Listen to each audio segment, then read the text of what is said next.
Alhamdulillah, ini satu lagi isu yang masih sensasi. Isu yang masih sensasi dalam negara kita macam-macam ya. Orang nak tukar perlembagaan macam-macam. Pasal kes Murti, Allahyarham Murti. Allahyarham Murti ini dia memeluk agama Islam lebih kurang 2 tahun yang lepas. Ya, dia kita tahu dia seorang bekas komando ya, daripada dalam tentera.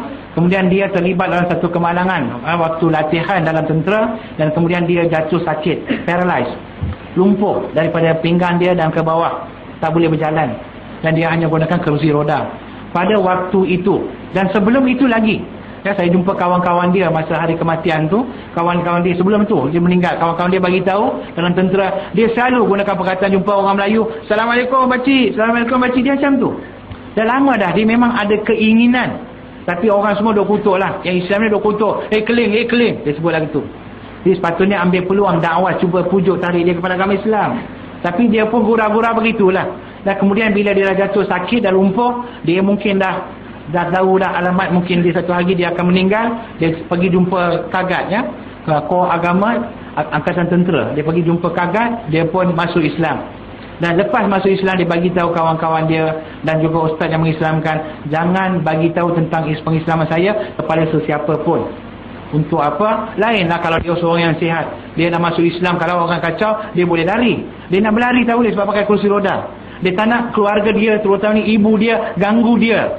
Dia pun bagi tahu, saya akan cuba pujuk isteri saya perlahan-lahan untuk tarik dia kepada agama Islam. Tetapi dalam waktu itulah dia terjatuh daripada kursi roda, kemudian dia cedera, dia koma, tak sedarkan diri, sehinggalah dia mengembuskan nafasnya yang terakhir. Sebelum dia mengembuskan nafasnya dalam keadaan koma, saya dan beberapa sahabat-sahabat saya dari Jabatan Agama Islam pernah selalu pergi ke hospital ziarah dan pernah bagi tahu pada isteri dia bahawa suami dia sudah memeluk agama Islam, dan isteri dia memang sedia maklum bahawa suami dia masuk Islam. Kenapa timbul isu selepas itu? Disensasikan oleh orang-orang daripada agama dia. Agama isteri dia lah, agama Hindu.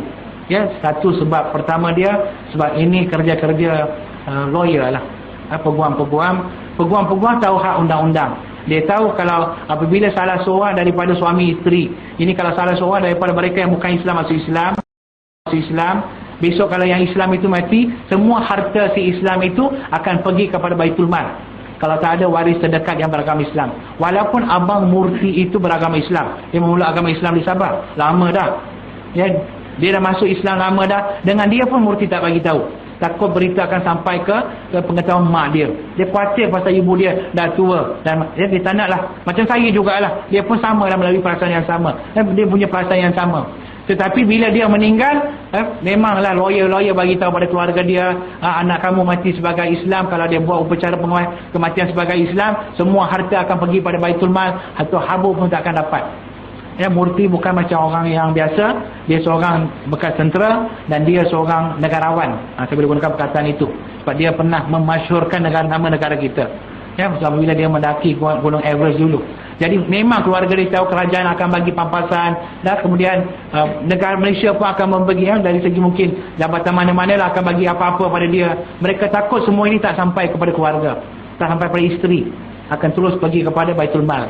Ya, tapi alhamdulillah bila tentera sampaikan pampasan kepada dia, ya, satu yang tentera buat, sepatutnya tentera kena umumkan segala pampasan itu akan pergi ke Baitul Mal. Sebab isterinya bukan Islam, tak ada hak untuk mendapat apa-apa.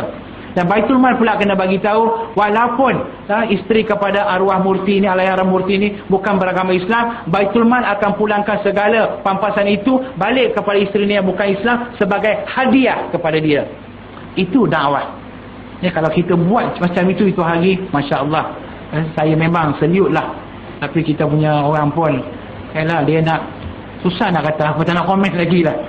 Lain kali kalau berlaku macam tu, masukkan duit dalam Baitul Mal, pulangkan balik. Ini satu lagi kes yang berlaku di Melaka. Apabila seorang lelaki Cina yang sudah berumur, kemudian dia memeluk agama Islam, dan bila dia meninggal, keluarga dia ingat harta tu akan datang pada keluarga.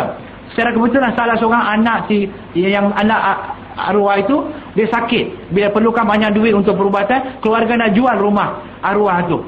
Bila nak pergi jual rumah, tengok nama dah tukar pada Baitul Mal. Dia pun terkejut. Lalah pergi bukan Baitul Mal mula-mula kata tak boleh.